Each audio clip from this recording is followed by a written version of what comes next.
We are joined by Rajat Sethi. Rajat, thank you so much for joining us. He is former advisor to N. Biren Singh. Rajat, am I audible to you?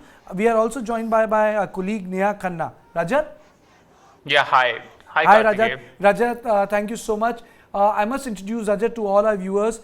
He is the former advisor to Manipur Chief Minister, Mr. Biren Singh, and he's a person who understands Northeast very well in entirety. So, Rajat, my question to you is, what is happening in Manipur? Can you take us through?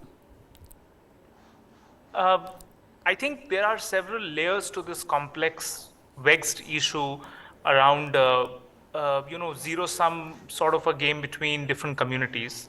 There are three prominent communities, the Meitei community, which does not enjoy the tribal status, and two other communities, namely the Naga community and the Kuki community, which enjoys the tribal status. The Meiteis who practice a big section of them practices Vaishnavism, the Vaishnav sect of the Hindu religion. Whereas a few of them also still follow their Sanamahi, the old animist religion.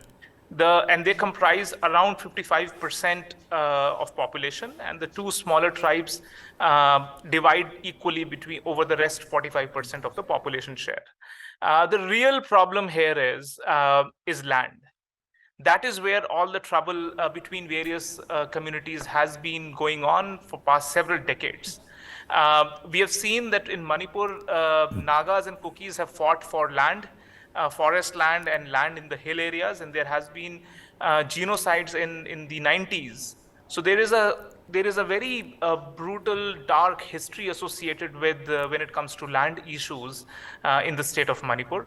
And this time the flare-up is between the Kuki community on one side and the Meitei community on the other side, and the trigger has been three or four. There was simmering tension underlying, primarily because of two or three initiatives that the state government had been taking. First was around mapping the land, doing geotagging, identifying forest land, earmarking it, and ensuring that forest land is not encroached upon. That's number one.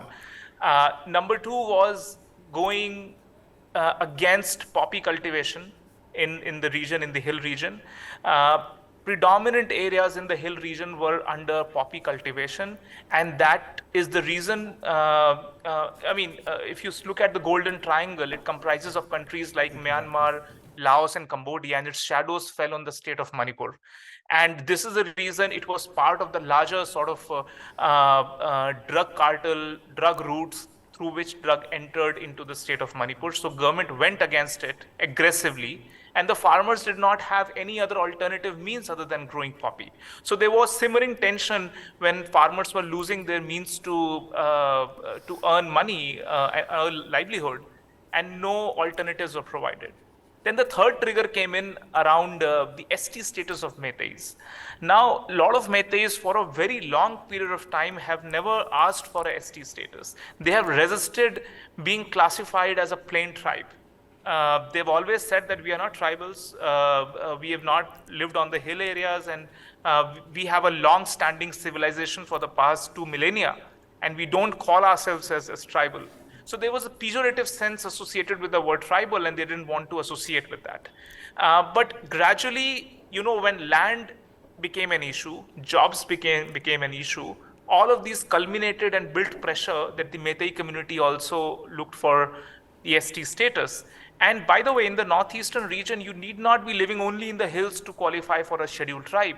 You can also be a plain tribe, like the tea tribes. Tea tribes, are coming under the ST status. There are other such small tribes which are also living in the plain areas, are being brought under the ambit of Schedule 6 as well as the ST status. That is where the High Court came in and said that the central government should look into it, which caused, the current flare-up. The tribal societies, both the Naga and the Kuki, got together. There was some ransacking happening, some arson happening.